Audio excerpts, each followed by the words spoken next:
Welcome back to the 4A podcast, ladies and gentlemen. We have done it. The baseball season is over. The Houston Astros have taken home their first real ring. Let's break it down. How we doing today, boys? Doing pretty good. How you doing, Stabs? I'm curious. You look good today. I could be doing better, a little under the weather, but we don't care. We're here, we're recording. The World Series is over, and that's all anyone can talk about. Amen. So that World Series, coming into it, the Houston Astros, the juggernaut, and the red hot Phillies going head to head. Beforehand, it was 3-1. We had three people with the Astros, and we had the Brad with the Phillies.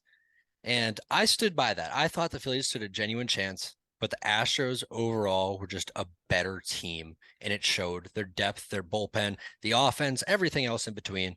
The Astros win the World Series. Yeah, I mean, this is just like one of the most dominant performances. And I saw in a tweet, I believe it was from Passon, he really said it was inevitable that this would happen. This team is inevitable. Their offense, their pitching, their bullpen. I think this bullpen had, the most dominant pitching performance in World Series history. And it's just, it never stopped, unless we're talking about the game where they lost 7-0. But once that no-hitter happened, we knew it was over. We knew that they were inevitable. Steph, you want to take it from here?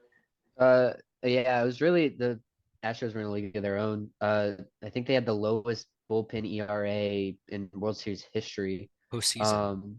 Postseason history. Okay, so even better, right? It's crazy you had guys come out of the pen. You had Presley locked down, and then you had Christian Javier, who's a name that people know, but he pitches 6 innings and a no-hitter, and that's just really all you need from him. And on top of that, you had the timely hitting, and that's what baseball really is timely hitting through and through. On the Phillies side, you had just streaky hitting, which has been the Phillies the whole year. They're streaky. They hit well. I mean, they had 5 home runs in one game, but after that, their offense just went cold. Yeah, no. Bullpen, I think. You look at Presley. Presley was in every single game that they won, correct? Maybe three. I know he was definitely in three. I don't know if he got into every single one. Yeah, all of them. All of them. In my opinion, I think Presley should have won the World Series MVP. My personal opinion, just because of his dominance. I mean, they didn't hit him, but I mean, just postseason dominance from that bullpen won it.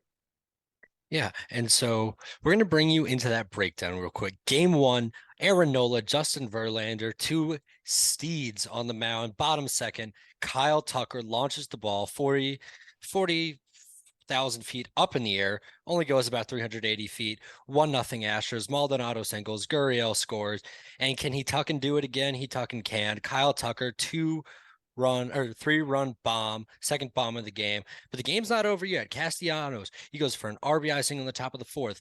Boom, 2 RBI double. Justin Verlander gets clipped for 5 runs as 5-3. Who stun? No longer. JT Realmuto, 2 RBI double until the game is tied in the 10th inning, and he strikes again, and you can't rock the baby to sleep when JT cracks a ball like that one. Phillies take game 1, 6-5. Game 2, wheeling and dealing versus Valdez. Double, foul ball, double. Astros, 2-0 in the first, throwing error by Edmundo Sosa, 3-0. And I'll Alex you this. Is it a tight game? Not anymore. Alex Bregman nailing the coffin, 5-0 Phillies. Phillies put up 2 late, but it's not enough. Series is tied at 1. Is the rain delay the way for the Phillies to win it? Possibly, or, Lance McCullers tipping pitches as he throws a curveball that moved less than a 60-mile-an-hour fastball from a little leaguer. Bryce Harper puts it into the outfield stands, 2-0 Phillies. Bohm homer, Marsh homer, Schwarber homer, 450 dead center. Let's add it to Reese, and it's backed by the Ranger keeping the park safe. Phillies win 7-0. Nola back on the bump versus a new challenger, Christian Javier. Christian Javier looking to continue that dominance from the New York Yankees, and Nola leaves the game with the bases loaded in the 5th inning. Alvarez gets hit by Alvarado on the first pitch. Bregman doubles, Tucker sack fly, Gurriel single, and that's all the Astros offense needed to do as Javier goes 6 scoreless, 6 hitless. Abreu, Montero, Presley close the no-hitter, second in World Series history. Game 5, the God of Thunder has landed, but the ball lands quicker. Pena singles the second at bat of the game, 1-0 Houston. But Schwarber didn't like that. Verlander tries to repeat 2 pitches high, and a Schwarber bomb ties up the game. But then Pena, Jordan make it 3-1. And then Gene Segura makes it 3-2 late in the game, but it is not enough as Verlander gets his first World Series win to add to his resume. And we go to Game 6. Framber Valdez versus Zach Wheeler, Mark II. Astros can clinch it. Through 5 were scoreless. Wheeler and Dealing versus Big Ball Valdez. And when push came to shove, Kyle Schwarber said otherwise. Bomb 1-0 Philly, but Wheeler loses it a little bit. He throws a little inside to Maldonado, and Maldonado inspects it a little bit closer with his elbow. Pena finds a little hole, and then Thompson pulls Zach Wheeler at 60 pitches. Jose Alvarado versus Jordan Alvarez. You know how this outcome goes. When you're completely lost, you ask your dad for help, and boy, did Jordan strike 450 dead center straight away. Dead center, 3-run Astros, RBI single from Vasquez. Presley and the Houston Astros are your 2022 World Series champions. Yeah, and that was an incredible incredible. performance. I know you're out of breath, so let me take that over. I'm just gonna give you my point of view for this. I was driving to Tennessee, 8 hours in the car for Game 1, and just listening on the radio, hearing these large cracks as Kyle Tucker came up to the plate was the most disheartening thing ever. Hearing that they were down 5-0, I turned the radio off. I literally did not want to listen to it anymore because I personally am not an Astros fan. I got to Tennessee and I was not watching the game until I got a notification saying this game is tied. And without any context, I turned on the game at Tennessee. It was an incredible first game, and it almost completely represented the Phillies' comeback type of season. You know, they're the comeback type of team. And I think Game 2 is a little less memorable. I feel like compared to Game 1 at least. Compared to most of the games, I agree with you. Yeah, I think Game 2 is probably the least memorable, but it's just because Valdez continued to just be consistent. And, you know, it's just consistency on both sides. Game 3 was a slugfest, a lot of fun to watch the big bats. I like the controversy of McCullers tipping pitches. You know, it makes the sport interesting, you know, trying to evaluate all that stuff. Game 4 was a ton of fun. And Game 5, I will stand by this. I think that Mancini and McCormick have completely saved the season for the Astros. The back-to-back plays, I don't know if they're necessarily back-to-back, but those plays late in Game 5 legitimately stopped the Phillies from winning. And they were about to do the Philly Classic and come back in late innings, and they looked like they were going to. And JT puts a ball deep right center to the fence, and McCormick literally saves the season. Mancini stops a rocket down the line to stop a run. And in a game that matters so much about momentum, I think that if those runs had scored and the Phillies had won Game 6, then Game 7 would look a little interesting. I do think that in some scenarios, I think that the Phillies could have won if it weren't for Mancini and McCormick's insane defense in the field. And it was just a really good postseason to watch. Stows? So that Mancini games, it's a game saving play that he made because it was first and third, and if that ball gets by Mancini, the game I believe it's tied. The game's tied at that point. So and he'll probably the runner first probably go first third, and it's gonna be tough to get out of that situation. Going into Game 6 though, you cannot take Wheeler out in that situation. And no situation again, we've seen it time and time again. Zach Greinke Game 7 in the 2019 World Series. They took out Greinke. They took out Snell in the 2020 World Series. You can't do that. Your pitcher, no matter what the matchup is, the matchup had already been burnt once earlier in the postseason by Robbie Ray against Jordan Alvarez. You can't play the matchups when you're on a big stage like this. You go with who's the best. Zach Wheeler is one of the best pitchers in the league.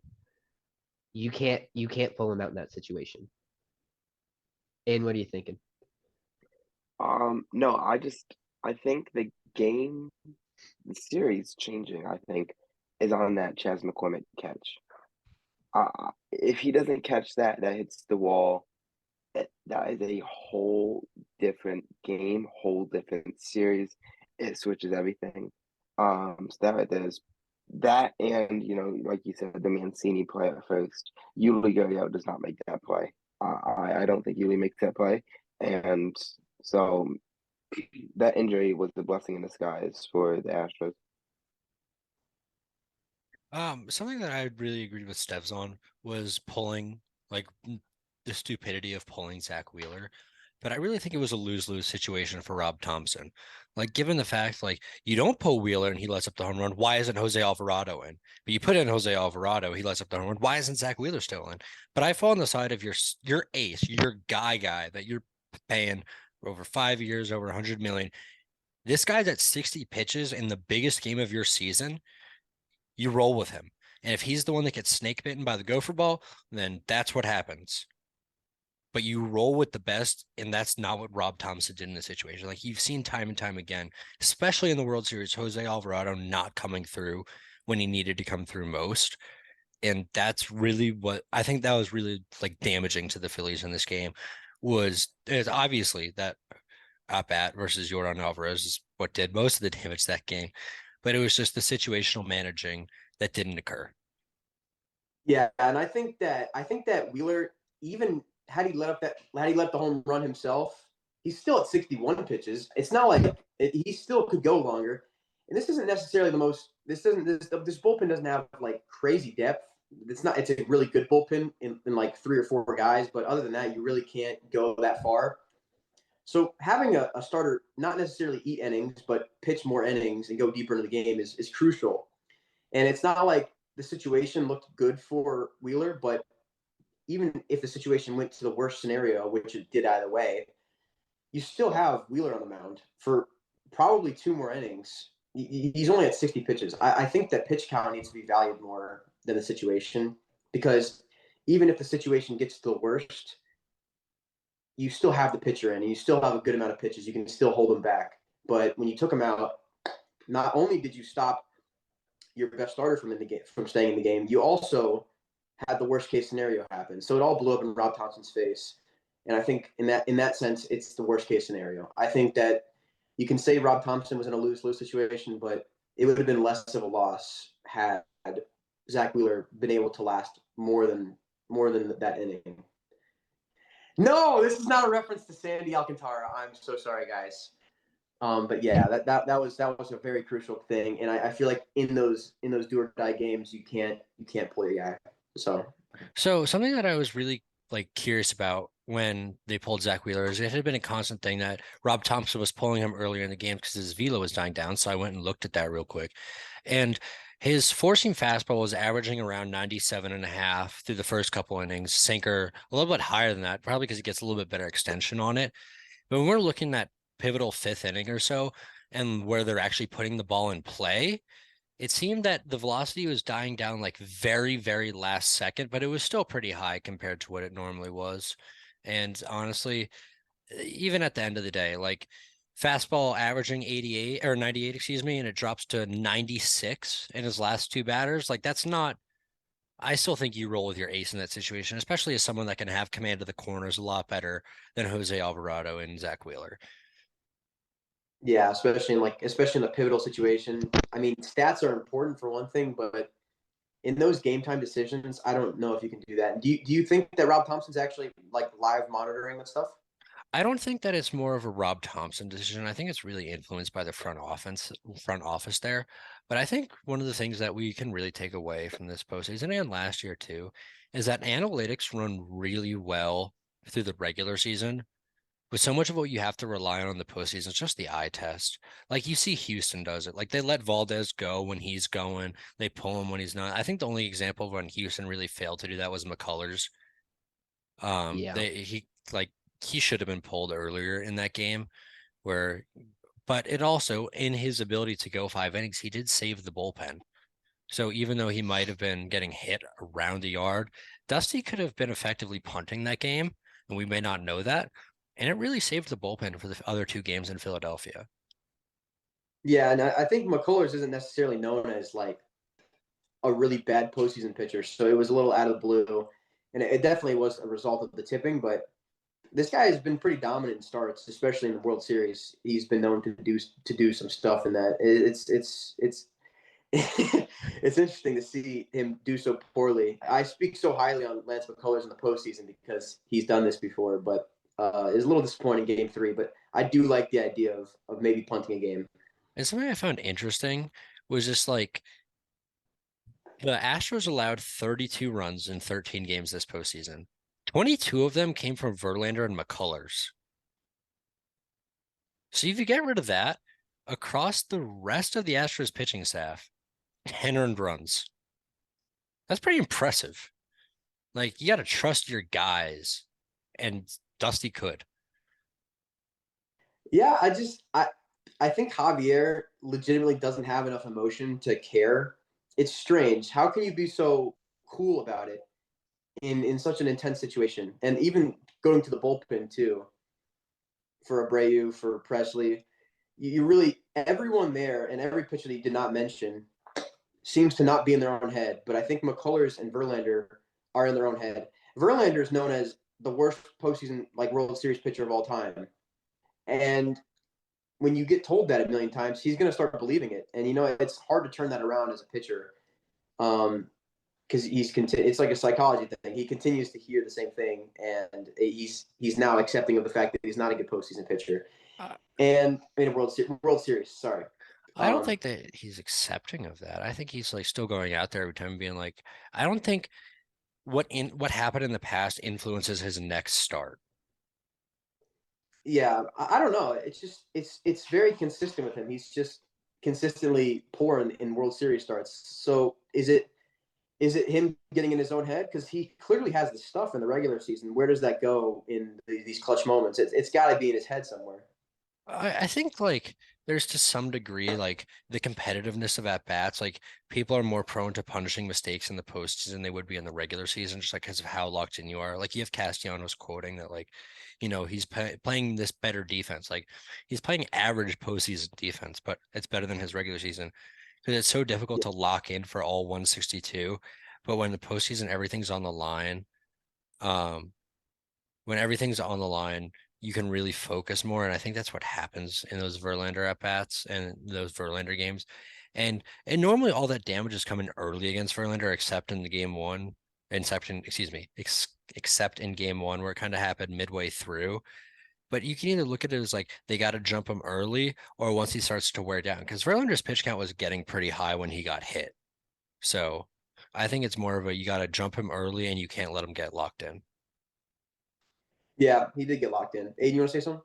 Yeah, no, I think, touching on what Brad said earlier is how well Verlander rebounded. That first game, uh, 5 in the first inning, this, that, and then to come back game 5, crucial game. Game 5 is the biggest game in the series, in my opinion. It's in Philly. If Philly wins, they can easily win the series. But Houston won thanks to Verlander and the bullpen. But no, I think it's so huge it's so huge for Houston that Verlander can come out and do his thing for how many innings did he go? 5, I think. He was 6, 5, I believe. 5, I think. 5 complete innings. Yeah. To hand it to an elite bullpen in Houston, to really show them, because if he pitched like World Series, Verlander, I feel like could easily have walked away with the World Series trophy by now. Definitely you needed Justin Verlander to show up in that game 5. Houston needed to win 2 of the 3 games in Philadelphia in order for them to take the series away. They couldn't do what they did. I was gonna say against Washington, but they won every game away. They can't. You couldn't go into Philly and lose 2 out of the 3 and expect to come home and win. It wasn't gonna happen. Philly's a different monster. We've proven that over the course of this postseason. The fact that they were able to go into Citizens Bank and win 2 out of 3, it was crucial for them winning the World Series title this year. Something I want to touch on is Dusty Baker. Dusty Baker is one of the greatest managers of all times, and he has over 2,000 career wins as a manager, 9th most in MLB history. That's the most wins without a World Series title for a manager. He has three different Manager of the Year trophies, but he had never gotten to this point. He had gotten close in 2002 with the Giants, but he never had gotten to this point. Not only does he now have a ring as a player, but he has a ring as a coach, and he joins a very elite club of people. I just want to shout out Dusty Baker on that. And I have a question for you guys. Just looking at statistics really quick before we get into the next part. The pretty much leaders in hits, other than Jeremy Pena, are Altuve, Gurriel, and Bregman. And those are the 3 players that usually get trashed on the most for cheating in the 2017 World Series. And they led the team in hits, other than Pena, all 3 of them in that order. And what surprises me is that their acquisitions in the trade deadline, Mancini and Vasquez, they combined for 3 hits, and it kind of shows that maybe they had this talent all along. I don't know. I don't want to say their 2017 ring is real, but the fact that these players come out every year and still perform at the highest level. And Brett, what you got to say? So the way I think about it is they were introduced to the World Series like with their hand being held. I think a lot of the pressure was taken off of them because they were really exposed to the World Series, like where like they still had their training wheels on when they got their first exposure to the World Series because they had the trash cans. They could, I don't know if they were always using it, but at some points they could know what pitch was coming in the most important situations. Like when all the other pressures of the world are on you because you're in the World Series, you don't have to worry about what pitch is coming. And I think as time's gone on, they 2019, we don't think they cheated against the Nationals. I don't think they could have because the Nats had that elaborate sign delivery system. 2021, they lost to the Braves. So I think there was more of a pressure to win this year, but I don't think there was the pressure of being in the World Series. I think that allowed them to play a little bit more loose. Yeah, it's definitely interesting to talk about because the whole mental side of this from the hitting perspective is it's interesting because you don't know. Well, I don't know what they've had to go through to get back here.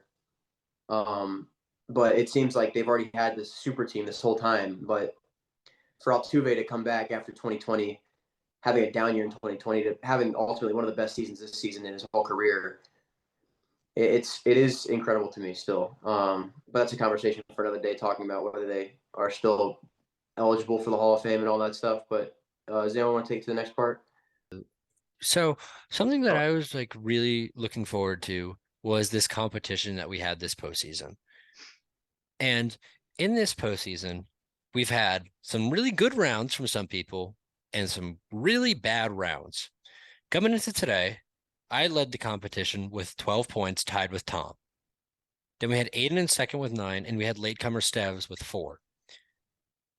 So the way we decided we were going to do this is in the past, we had, if your guy was really good, he got 2 points. If he was good, he got 1 point. If not, nothing. But with this one, you had to get the MVP right. I'll be flat out. Steves, Aiden, and Tom all got the team correct. We're going to ignore my pick. So they each get a point there. But Steves and Tom, you guys both had Jeremy Pena. Even though Steves is recorded as saying Yordan Alvarez, he has mentioned to us on multiple occasions that he wanted Jeremy Pena. He just felt guilty taking it from Tom.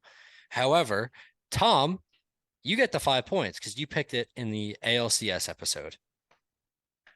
Yeah, and that is weird. Because I thought that once he won the ALCS MVP, I was like, oh man, it's impossible for him to win the World Series MVP. Going back to back like that is hard. It doesn't happen that often. But yeah, 5 points. That's crazy. I was very happy last night.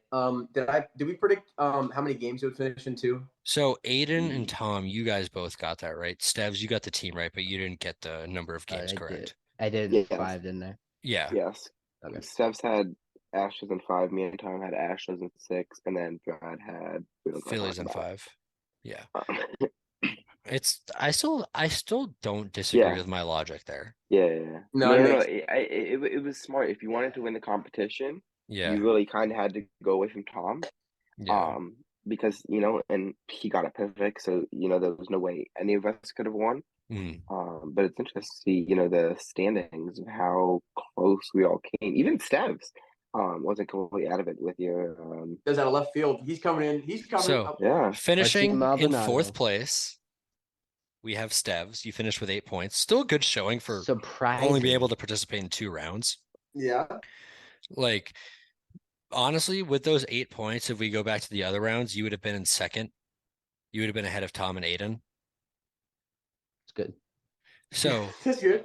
in 3rd with 11 points, we have Aiden. Well, good job. Good job, Aiden. In Very good. 2nd place, And disappointed. who didn't gain Aiden. any points this round, Brad with 12. Woo! And in 1st place with a whopping 19, we have Tom. Congratulations. Yeah. Don't So congratulate him. I think that Jeremy Pena won the MVP, but I don't know if he was the one that 100% deserved it. I'd agree Yeah, with I that. think we have to talk about that because I agree think with it you. should have been Framber Valdez. I Absolutely. 100% agree with that.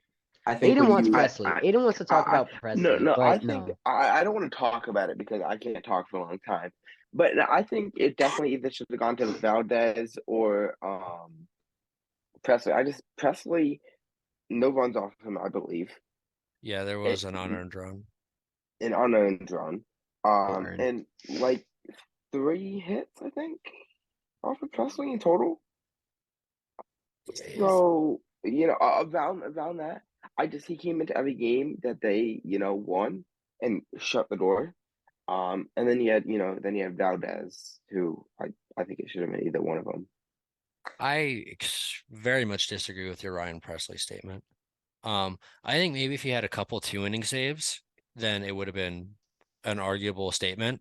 But it's just that the other pieces of the bullpen were so dominant around him that he doesn't stand out as much to me as Framber Valdez, who, you throw 2 games, you allow 1 run in each game, both solo home runs, but you strike out 18 people in 12 1/3 innings in the World Series, and your team wins both those games. Like, that's exactly what you need.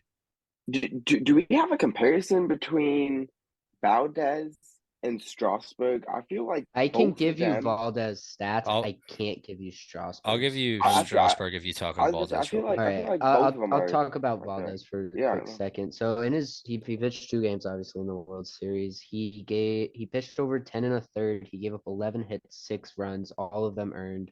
He had 12 Ks and had 4 walks. Who was that for? Who? That was for Valdez. No, wait. That was the wrong stats. Yeah. What? Yeah. In the World Series, he threw 12 1/3 innings to a 1.46 ERA with 18 strikeouts. Steven Strasburg in 2019, 2.51 ERA over 14.1 with 14 strikeouts. Valdez was better than Steven Strasburg. Yeah, but I guess that maybe shows that there was more. I feel like for counting stats and for stats in general, when you look at Pena, it's not like the most overwhelming in the world, but he was good No, on but both sides. Fucking like there- dominant on both sides. There was a Aiden, get it? Pena for the Huh? Nat. Like I'm not gonna go into stats on who it was, but I guarantee you there was a Pena for the Nationals. It was Probably Rendon. Howie Kendrick. Rendon Rendon or or- Kendrick for 2 Soto. home runs, I believe, Yeah. and the big home run. So I think Valdez 100%. But Yeah. I think it says more about the Nats MVP vote being incorrect. I think it says more about that because there was I like completely agree with that. There was no reason Steven Strasburg should have won that MVP, and I will stand by that. Yeah, I agree with that 100%. So I don't think we should necessarily be using that to compare for Valdez, but I do think that when you virtually win for your team, giving up 1 run through 6 innings 2 times, is winning for your team. And you only need 4 to win the World Series. If you do that twice out of 4 games, it's the most valuable thing you can get from it, you know. And you can hit and you can field very well, but I think that's more valuable, especially if you're scarce on pitchers, which they weren't. So, but either way, maybe that is a reason though. Yeah, and it's also like you have to look at like the importance of Valdez's 2 starts. One of them, obviously, he won the World Series in.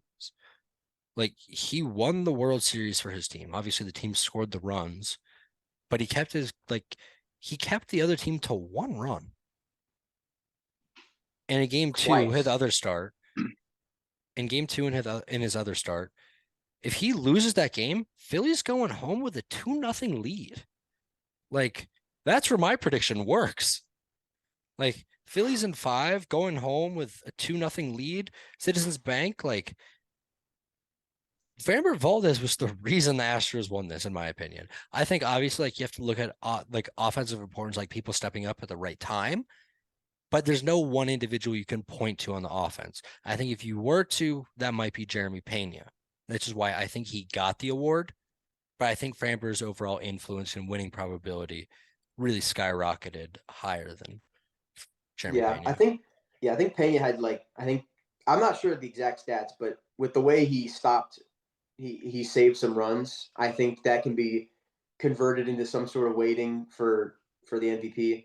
But I can't speak on the defensive run saved, but there was definitely a couple plays where there was balls going up the middle and he saved them from going, like hits. He stopped like hittable balls, hittable grounders. You know what I'm saying? Like his defense was almost more valuable than his offense in this series, and that's saying that with him still batting 400. So he was elite on both sides of the field. But I think it's time after this to get into our favorite moments of the postseason and the World Series. Brad, you want to lead us off on this one? So in the World Series, my favorite moment, if I had to go with anything, would honestly just be like, I think it's more multiple moments. It's just Kyle Schwarber hitting the ball and watching it fly. It happened 3 times where Kyle Schwarber just pisses on a ball, sits down, and just watches the ball fly. He's hitting off of elite talent pitchers like Lance McCullers dead center, Justin Verlander into like deep right field at home, and in game 6 off of Valdez. I like the Kyle Schwarber home runs for me. For me, we all know who I ended up actually picking, wrote down. That was my name, was Jordan. So his 450 shot in game 6, absolutely, I went crazy. I was so happy. It gave him, he had a terrible series, not the greatest, but that 450 shot that put the Astros ahead was definitely something to watch. No, mine. I'm a Philly hater. I've always grown up hating Philly. That probably the Chas McCormick catch. Just to see, and this might be petty of me, but just to see all the Philly fans get so excited, holy cow, it might hit the extra bases. Some even might have thought it was gone, and then McCormick to just jump up there and rob it, and then all of them like heartbroken. It has to be for me, and it was an amazing catch. Yeah, I actually had that written down too. That and the Trey Mancini back-to-back, that's 2 punches to the guts for Philly fans. I think that McCormick, can you imagine if that McCormick robbery was the final out of the World Series? Can you imagine how crazy that would have been?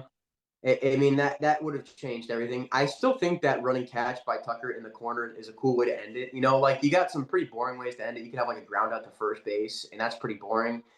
But there are some good plays to finish World Series, like Chris Bryant almost slipping and overthrowing first base in 2016. That was scary and it was entertaining. I think Tucker running into the corner was a good way to finish it. But I just think if McCormick was able to, if they had 2 outs and that was the final out of the World Series, that would have been just a legendary way to close out the season. But I got the McCormick or Mancini. Yeah, and looking at the playoffs as a whole, like we got spoiled by this postseason. Like it was good playoff baseball. Like playoff baseball is the best sport to watch, and there's bias there, but it's the truth because it's competitive baseball where everyone's locked in the whole time. And my favorite moment, it was really early too. It was actually the first game of this the second game of this postseason, was the Seattle comeback against the Blue Jays Like that massive comeback where you're like, wow, Seattle is down for it. I think it was game 1. And Seattle is down 8-1. Like, this is not good. Like, the Blue Jays came to play, and I don't remember where I was, but I look back and it's 8-5. I was like, oh wow, wait, this is close. So I put the game on, I start watching it, and they come back and win it. Like, I think that was the most incredible moment of the postseason. I think Seattle really needed something like that, and there's something they could really use to build off of the next couple of years.